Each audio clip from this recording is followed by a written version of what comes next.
एक समय की बात है, एक गांव में चश्मे वाली चुड़ैल का आतंक था। चुड़ैल गांव के लोगों को अलग अलग तरीके से हमेशा परेशान किया करती थी। एक दिन रामू अपने खेत पर काम कर रहा होता है, तभी चुड़ैल वहाँ आती है। क्या कर रहे हो राजा? और फिर चुड़ैल रामू के हाथ से उसकी कुदाल छीनकर पेड़ पर चढ़ जाती है। हे भगवान, अरे चुड़ैल दीदी, यह तुमने क्या किया? अब मैं काम कैसे करूँगा? अरे जल्दी से उसे नीचे फेंक दो दीदी, अभी मुझे बहुत काम करना है। चुड़ैल रामू की कुदाल नीचे फेंक देती है और वो सीधे रामू के सर पर आ गिरती है। अरे मर गया रे, तेरा सत्यानाश हो। अरे बेवकूफ, तूने ही तो कहा था नीचे फेंक, तो मैंने फेंक दी। चुड़ैल हंसते हुए वहाँ से चली जाती है। एक दिन गिरधारी अपने दहेज में मिले नए स्कूटर को चलाने के लिए घर के बाहर सड़क पर ले आता है। तभी उसकी पत्नी उसे आवाज देती है।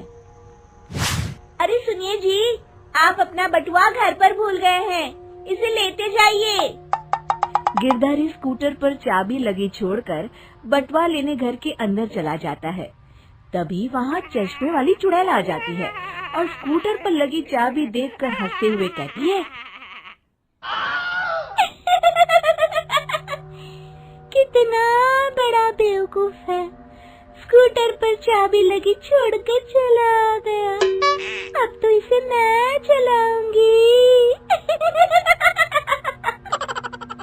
और जैसे ही चुड़ैल गिरधारी का स्कूटर लेकर वहाँ से भागने लगती है, तभी गिरधारी उसे देख लेता है और उसके पीछे भागता है। अरे ना समझ चुड़ैल, मेरा स्कूटर लेकर कहाँ जा रही है? अरे मेरा स्कूटर वापस कर दे, कल ही दहेज में आया है। अरे कोई तो उसे पकड़ो। चुड़ैल गिरधारी का स्कूटर लेकर दूर निकल जाती है। इसी तरह आए दिन चुड़ैल गांव को किसी न किसी तरह परेशान करती रहती थी। धीरे धीरे सभी गांव वालों में उस चुड़ैल का खौफ इतना बढ़ जाता है कि कुछ गांव वाले तो उस चुड़ैल की रोज रोज की हरकतों से तंग आकर हमेशा के लिए गांव छोड़कर चले जाते हैं। एक दिन हरिया अपनी बैलगाड़ी में बहुत सारा अनाज लादकर उसे बेचने के लिए शहर की ओर जा रहा होता है। तभी अचानक रास्ते में उसे चश्मे वाली चुड़ैल मिल जाती है। हरिया चुड़ैल को देखकर बहुत घबरा जाता है। हे भगवान, गई भैंस पानी में, ये कमबख्त चश्मे वाली चुड़ैल कहाँ से आ गई? अब तो ये मेरा सारा अनाज लेकर भाग जाएगी और मेरी साल भर की मेहनत बेकार हो जाएगी। हे भगवान, मेरी रक्षा करो, मेरी रक्षा करो भगवान। जैसे ही चुड़ैल हरिया की ओर बढ़ती है, अचानक वहाँ तेज हवा चलने लगती है और आसपास पड़ी धूल मिट्टी उड़ने लगती है। तभी हरिया देखता है कि चुड़ैल को कुछ नहीं दिखाई दे रहा और वो अंधों की तरह ही चलने की कोशिश कर रही है। अरे ये क्या हो गया? अचानक दिन में रात कैसे हो गई? मुझे कुछ दिखाई नहीं दे रहा। हरिया समझ जाता है कि चुड़ैल को बिना चश्मे के दिखाई नहीं देता। वो भागकर गांव जाता है और गांव वालों को चुड़ैल की इस कमजोरी के बारे में बता देता है। तभी गिरधारी कहता है, अरे वाह, क्या बढ़िया खबर लाए हो हरिया। अब आया ना ऊंट पहाड़ के नीचे। अब हम उस चुड़ैल को अच्छा सबक सिखा सकते हैं। किसी तरह उसका चश्मा हमें मिल जाए, लेकिन उसका चश्मा लाएगा कौन? तभी भीड़ से बाहर निकलकर बब्बन सामने आता है और कहता है, आप सभी गांव वाले चिंता मत करिए, उस चुड़ैल से उसका चश्मा मैं ले आऊंगा, बस मुझे एक दिन का समय दीजिए। फिर अगले दिन बब्बन एक सूटकेस में कुछ चश्मे रखकर जंगल की ओर निकल पड़ता है। काफी देर जंगल में चलने के बाद बब्बन थककर एक पेड़ के नीचे बैठ जाता है। तभी अचानक चश्मे वाली चुड़ैल उसी पेड़ से नीचे उतरकर बब्बन के सामने आकर खड़ी हो जाती है और उससे कहती है, ए, कौन है तू और यहाँ क्या कर रहा है?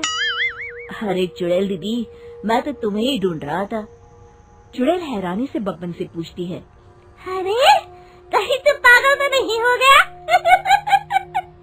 लोग तो मुझे देखते ही भाग जाते हैं और तू मुझे ढूंढ रहा था। अजीब आदमी है तू। अरे चुड़ैल दीदी, मेरी चश्मे की दुकान है। ये क्या, तुमने तो बहुत पुराने जमाने का चश्मा पहन रखा है।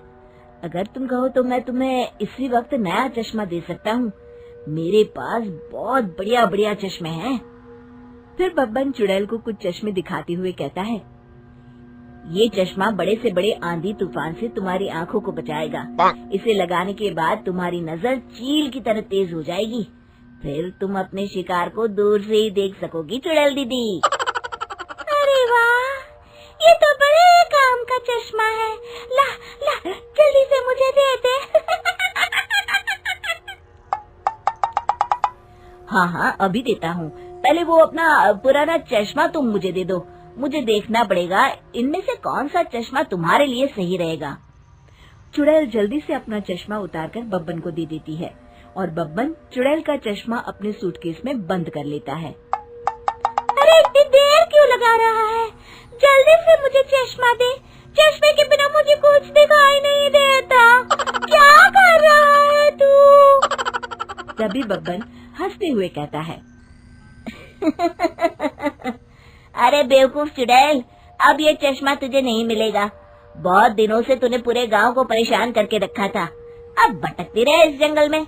आज से तू चश्मे वाली चुड़ैल के नाम से नहीं, बल्कि अंधी चुड़ैल के नाम से जानी जाएगी। मैं तो चला अपने घर। फिर बब्बन चुड़ैल का चश्मा लेकर उस जंगल से गांव लौट जाता है और वो चुड़ैल हमेशा के लिए अंधी बनकर उस जंगल में भटकती रह जाती है, पर फिर कभी किसी को नुकसान नहीं पहुंचा पाती।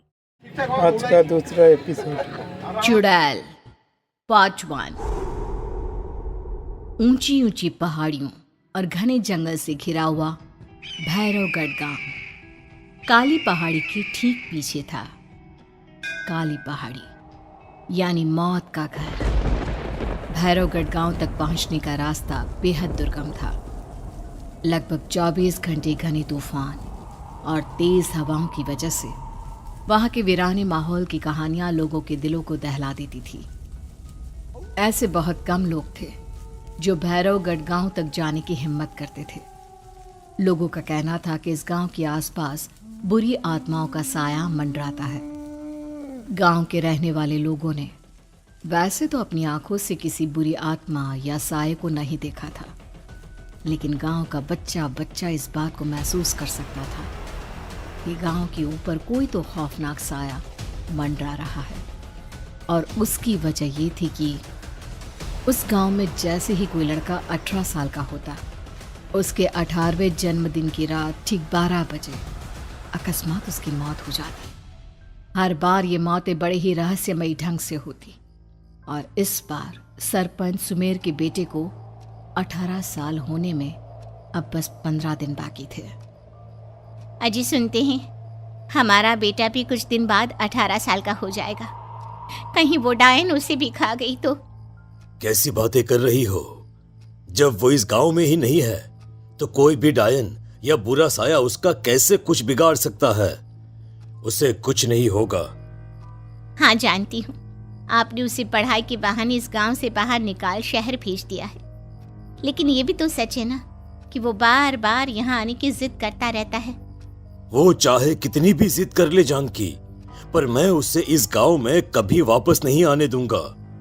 मैं नहीं चाहता कि गांव के दूसरे लड़कों की तरह मेरे बेटे की भी अजीबोगरीब ढंग से मौत हो जाए। कभी कभी तो लगता है कि हम सब गांव वालों को हिम्मत करके अपने गांव को इस बुरी आत्मा से छुड़वा लेना चाहिए। लेकिन कौन जानता है आखिर वो खतरनाक साया किसका है? वो काली आत्मा कौन है जो रातों रात हमारे गांव के लड़कों को निगल जाती है? सुमेर और जानकी जब ये सारी बातें कर रहे थे तब रात के लगभग 10 बज चुके थे और हर रात की तरह भैरवगढ़ गांव एक भयानक काले तूफान की आगोश में था। बाहर चल रही तेज हवाएं और बारिश के बीच कभी कभी ऐसा लगता जैसे कोई बुरी तरह से चीख रहा है। किसी के तड़पने और चीखने की आवाजें गांव के कानों में बार बार टकराती। पर वहां रहने वाले किसी भी औरत या आदमी के अंदर इतना साहस नहीं था कि वो अपने घर से बाहर कदम रख के उन आवाजों तक पहुंच सके। सो जाओ जानकी, और घर के खिड़की दरवाजे कसकर बंद कर दो। अब जानकी सब खिड़कियां ठीक से बंद करने ही लगती है कि तभी उसे अपने घर के दरवाजे पर जोर जोर से खटखटाने की आवाजें सुनाई देती है। इन आवाजों को सुनकर जानकी और सुमेर के चेहरे डर से पीले और हाथ पैर ठंडे पड़ जाते हैं। जानकी, जानकी, इतनी रात कौन होगा? पता नहीं, ऐसा लग रहा है कोई बुरी तरह से दरवाजा खटखटा रहा है। अरे हाँ, पर किसी की आवाज भी तो नहीं आ रही। क्या करूं?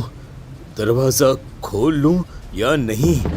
कहीं ऐसा ना हो कि किसी को हमारी मदद की जरूरत हो। लड़खड़ाते कदमों से सुमेर दरवाजे के करीब जाता है और अपने कान को दरवाजे पर रख धीरे से आवाज देते हुए पूछता है, कौन है? कौन है वहां? तभी एक बेहद डराने वाली आवाज उसके कानों से टकराती है। दरवाजा खोलो, दरवाजा खोलो, वरना आज की रात इस गांव में कोई जिंदा नहीं बचेगा। मैं जानती हूँ तुम्हारा बेटा 18 साल का होने वाला है। अगर उसकी जान की जरा भी परवाह है तो दरवाजा खोल दो। इस आवाज को सुनते ही सुमेर घबरा कर पीछे हट जाता है और जानकी को पूरी बात बताता है। कहीं वो डायन हमारे घर तक तो नहीं पहुंच गई? अब हम क्या करेंगे? मुझे दरवाजा खोलना ही होगा जानकी। मेरे पास अब कोई रास्ता नहीं है। इतना कहकर सुमेर डर से अपनी दोनों आंखें कसकर बंद करता है और कांपते हाथों के साथ झटके से दरवाजा खोल देता है। तभी किसी के जोर से हंसने की आवाज सुमेर और जानकी को सुनाई देती है। उस आवाज को सुन दोनों दरवाजे की तरफ देखते हैं और सामने अपने बेटे राहुल को खड़ा देख दंग रह जाते हैं। राहुल के हाथ में उसका मोबाइल होता है जिसमें से वो आवाज बज रही थी। ये क्या मजाक है? और तू यहाँ, तुझे मना किया था ना गांव में आने को, समझ में नहीं आता क्या? 18 साल का होने वाला है तू। माँ, आप लोग भी पता नहीं किन अंधविश्वास भरी बातों पर भरोसा करते हैं। क्या मैं अपने घर नहीं आ सकता? आप लोगों से नहीं मिल सकता? देख बेटा, हमने तुझे किसी वजह से ही इस गांव से दूर रखा था और यहां आकर तूने अच्छा नहीं किया। चल, मैं तुझे अभी के अभी वापस शहर छोड़कर आता हूं। ओफो पापा, आप बेकार की बातों से परेशान हो रहे हैं। बाहर इतना तेज अंधड़ तूफान चल रहा है, कहीं जाने की जरूरत नहीं है। मैं बस आप लोगों से मिलने आया हूं, कुछ दिन रहकर चला जाऊंगा। दिमाग खराब हो गया है इस लड़के का, नहीं जानता कि इस गांव में ये सुरक्षित नहीं है। किसने कहा था तुझे यहाँ आने को? ये आवाजें सुन, बाहर से जो आवाजें आ रही है तुझे सुनाई नहीं देती क्या? अरे माँ, जब जोर से तूफान चलता है, तेज हवाएं चलती हैं, तो इसी तरह की आवाजें आती हैं। ये बहुत नॉर्मल है माँ। नॉर्मल होगी तेरे लिए बेटा। 4 दिन शहर में पढ़कर आया है तो अपने माँ बाप की बात नहीं मान सकता। माँ, मुझे अभी बहुत जोरों से भूख लगी है, पहले कुछ खिला दो, और रात भी बहुत हो गई है। हम इस बारे में कल बात करते हैं, ठीक है? राहुल के वापस आ जाने से जानकी और सुमेर की आंखों की नींद उड़ गई थी। खाना खाने के बाद राहुल तो अपने बिस्तर पर जाकर सो गया, लेकिन जानकी और सुमेर पूरी रात उसके कमरे के बाहर पहरेदारी करते रहे। उन्हें पल पल इसी बात का डर था कि कहीं उनके बेटे को कुछ हो ना जाए। रात बीतती है, सुबह का सूरज निकलता है। अब जैसे ही वो राहुल को नींद से जागते देखते हैं तो उन दोनों के दिल को सुकून मिलता है। अरे माँ, पापा, आप अभी तक यहीं बैठे हैं? क्या पूरी रात सोए नहीं? जिनकी जवान बेटी की जान को खतरा हो, उन माँ बाप को नींद नहीं आती बेटा। अब तो वापस शहर चला जा। देखो माँ, मैं किसी जरूरी काम से इस गांव में आया हूं, और वो काम पूरा होने के बाद मैं खुद यहां से चला जाऊंगा। काम? गांव में तेरा क्या काम है? पापा, मैं बचपन से ही इस गांव के बारे में बेहद डरावने किस्से सुनते आया हूं। इसीलिए अब मैं उन्हीं किस्सों के ऊपर डॉक्यूमेंट्री फिल्म बनाऊंगा। रिसर्च करना चाहता हूँ कि आखिर सच्चाई है क्या। हे भगवान, लो जी सुन लिया, और भेजो इसे पढ़ने के लिए शहर। मैंने आपसे पहले ही कहा था मेरी बहन के पास दूसरे गांव भेज दो। ना ये शहर जाता और ना उल जुलूल की बात इसके दिमाग में आती। जानकी और सुमेर राहुल को समझाने की बहुत कोशिश करते हैं, पर वो किसी की बात नहीं सुनता और अपना कैमरा लेकर गांव की पास वाली काली पहाड़ी की तरफ निकल जाता है। अब राहुल जैसे ही काली पहाड़ी पर पहुंचता है, उसकी नजर पहाड़ी के ठीक बीचों बीच बनी एक पुरानी झोपड़ी पर पड़ती है। यहाँ भी कोई रहता है क्या? ये इंटरेस्टिंग होगा। राहुल की आवाज पहाड़ों से टकराकर उसके कानों में सुनाई दे रही थी। उसने चारों तरफ का नजारा देखकर वहां की तस्वीरें अपने कैमरे में उतारना शुरू कर दिया। तभी अचानक राहुल ने अपने कैमरे में खींची हुई तस्वीर को जूम करके देखा और उसमें उसे जो नजर आया वो देखकर राहुल की होश उड़ गए। क्या सचमुच उस गांव के ऊपर किसी बुरी आत्मा का साया था? क्या राहुल की जान बच पाएगी? क्या देखा था राहुल ने उस फोटो में जिसे देखकर वो दंग रह गया? इन सवाल